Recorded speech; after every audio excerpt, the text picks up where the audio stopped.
Faz um bom político não é o diploma, é a vida. Ouve-se muito dizer isto na nossa comunicação social, que antigamente tínhamos políticos de mão cheia e que hoje não temos. E eu que gosto de ser honesto nestas coisas, mesmo quando é incómodo, reconheço que há aqui bastante verdade nisto. Mas raramente percebemos a verdadeira razão dessa verdade. E eu hoje quero falar dela, com todo o cuidado até, porque é um tema que se explica mal e se torce logo com bastante facilidade.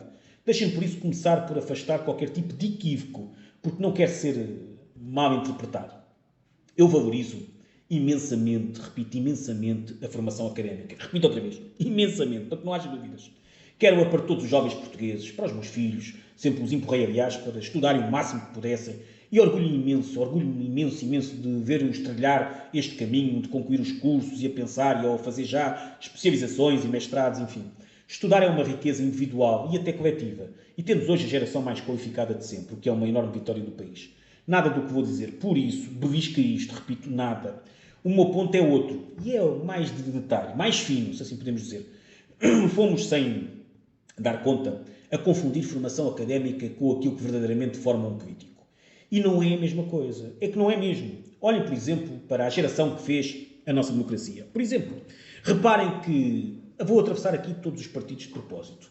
Porque isto não é conversa de um lado ou de outro, de esquerda ou de direita, não tem nada a ver. Mas começo pelo Mário Soares, do PS, que era licenciado em Histórias Filosóficas e em Direito. Mas foi o diploma que fez, por exemplo, dele, Soares, não foi. Foi ter sido preso 12 vezes pela PI, deportado para Santo Tomé, exilado em Paris e ter tido a coragem de defender a família de Humberto Delgado depois da ditadura o assassinar. Foi a proximidade com o país real, com a vida real daquele momento. Sá Carneiro, fundador do PSD, era advogado, formado em Direito, mas o que o tornou uma figura tutelar da direita democrática não foi a sua formação superior, foi a coragem de romper com o regime por dentro, de arriscar tudo, de viver, como se disse dele, depressa demais, com uma frontalidade que até lhe pode ter feito pagar caro. A Divina Mar da Costa, também, fundador do CDS e primeiro-ministro civil da defesa da democracia, era engenheiro, nem era jurista. E foi a sua integridade e o seu sentido de serviço, não a área do canudo, que o marcaram. E Álvaro Cunhal, do PCP, adversário de quase todos eles, foi forjado onde? Em 13 anos de prisão, parte deles em isolamento e na clandestinidade. Nenhum destes homens e muitos outros que aqui poderia mencionar foi o que foi por causa de um diploma. Foram por aquilo que a vida dura lhes ensinou e pela sua proximidade ao país real, à vida real daquele momento. É isto que quer dizer. E reparem que não é contra ninguém. O principal ingrediente de um bom político não é a sua formação superior, é a experiência de vida, é saber porque se viveu e não porque se leu no relatório, o que custa uma renda ao fim do mês, uma consulta que não chega a tempo, uma escola sem professor, um salário que não estica, é ter esta proximidade com as pessoas, com a vida real, com o país real, a empatia e a sensibilidade como parte da própria essência e não como técnica ensaiada para uma campanha. E aqui digo uma coisa que é capaz de incomodar alguns, mas é o que é. Mas é isto que eu penso. Hoje quase se recruta para a política como se recruta quase como para uma empresa, não é? Pelo currículo académico. Isto acontece em todos os partidos, atenção, incluindo no meu, sejamos claros.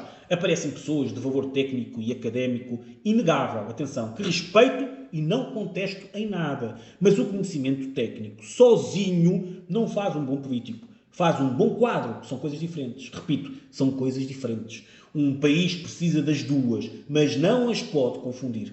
Repare-se, aliás, no que a vida nos ensina fora da política. Quantos dos maiores empresários deste país, gente que criou milhares de empresas, empresas estratégicas do país, criou milhares de empregos e trouxe inovação, não tinha formação académica superior? Muitos. Porque tinham outra coisa. Visão, coragem, conhecimento do terreno, capacidade de decidir e de arriscar. Conheço fora da política, aliás, pessoas com um saber prático sobre determinadas matérias que dariam lições a muitos doutorados. Nunca ninguém as convidou para nada porque lhes faltava o papel certo na parede, que é o canudo, não é? Isso é um desperdício para o país e uma injustiça. Foi-se criando um estigma perverso. Este não tem curso, não serve. É errado, completamente errado. A política não é um processo técnico, é uma missão humana e governar pessoas exige, antes de tudo o resto, conhecer pessoas. Ora, conhecer pessoas não se aprende no anfiteatro de uma faculdade. Aprende-se na rua, no café, no bairro, na associação, com os nossos vizinhos, os nossos amigos, nos bombeiros, na vida real. O ideal, claro, é juntar as duas coisas. A formação e a vida. Quando se conjugam, temos o melhor dos dois mundos. E felizmente há muita gente assim, atenção, que estudou e nunca perdeu o chão do país real. Mas se tivermos de dizer qual é insubstituível, eu não tenho dúvida nenhuma. Um bom político sem doutoramento pode ser um excelente político. Um político brilhante no papel, mas que nunca viveu a vida real de quem governa, está condenado a decidir sobre um país que não conhece. E isto liga-se a algo muito maior, que já aqui abordei várias vezes. O afastamento das pessoas e a subida dos populismos. Quando os cidadãos deixam de ver nos seus representantes gente que conhece a vida real, que fala a sua linguagem, que eles vivem, não é? Sentem-se órfãos de representação e vão atrás de quem lhes fala a linguagem do dia-a-dia, mesmo que seja para os enganar. A cura não é mais distância, nem mais tecnocracia. É devolver à política aquilo que ela teve a seguir a Abril. Gente com os pés na terra. E aqui quero desfazer um mal-entendido, porque muitos também usam um género palavreado da carreira política, não é? Faz carreira, como um género de insulto. E eu não uso assim. Dedicar a vida a uma causa pública não é defeito nenhum. Eu próprio tenho exercido imensas funções ao longo dos anos, funções públicas, sempre, por escrutínio, sempre a sujeitar-me ao voto das pessoas. E não vejo mal nenhum nisso, nem meu nem nenhum. Bem pelo contrário, quem se disponibiliza para servir os outros a tempo inteiro merece ser valorizado, não desconfiado. O problema nunca foi alguém dedicar-se muito à causa pública. O problema é dedicar-se a ela sem nunca ter tocado na vida real de quem serve, no dia-a-dia das pessoas. Uma coisa é uma vida de serviço, outra é uma carreira de gabinete. Não confundamos as duas. E já agora, sejamos francos sobre o que isso custa.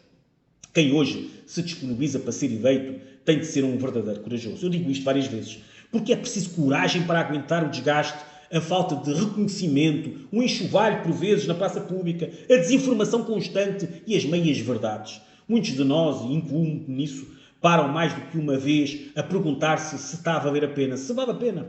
E precisamos que os nossos jovens sejam também eles, esses corajosos, que se envolvam na comunidade, na cidadania, no associativismo, muito antes da faculdade, porque é aí, e não no anfiteatro da faculdade, que se aprende a servir. Dou-vos um exemplo da minha própria vida.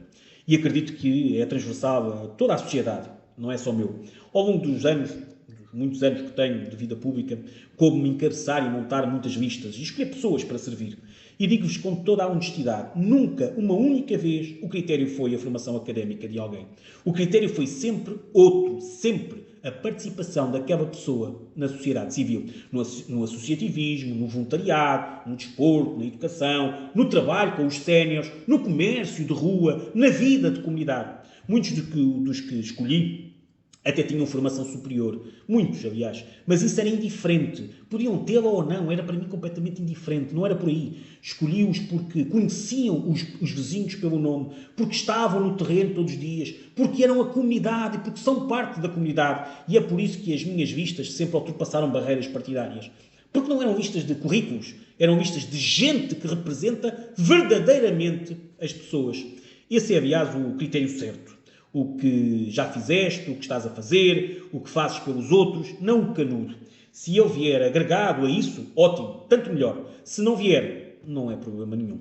Falo disto à vontade, porque é a minha essência. Sim, sou autarca e estas funções dão-me uma relação diária com as pessoas, mas eu já era assim muito antes de qualquer cargo, de ser autarca, e vou continuar a ser muito depois, porque não me recandidato agora, estou no meu último mandato, por exemplo, enquanto Presidente de Junta, e não me recandidato mais a nenhum outro mandato. Sei bem o que isso significa. Quando sair, não vou mudar um único hábito. Vou continuar a parar na rua, a ouvir, a ajudar, porque isto não é um cargo, é quem eu sou. E há milhares de pessoas assim, dentro e fora da política, que valem para uma comunidade mais do que muitos currículos completamente impecáveis. Estudem, formem-se, qualifiquem-se o máximo que puderem. É importante e faz falta, atenção.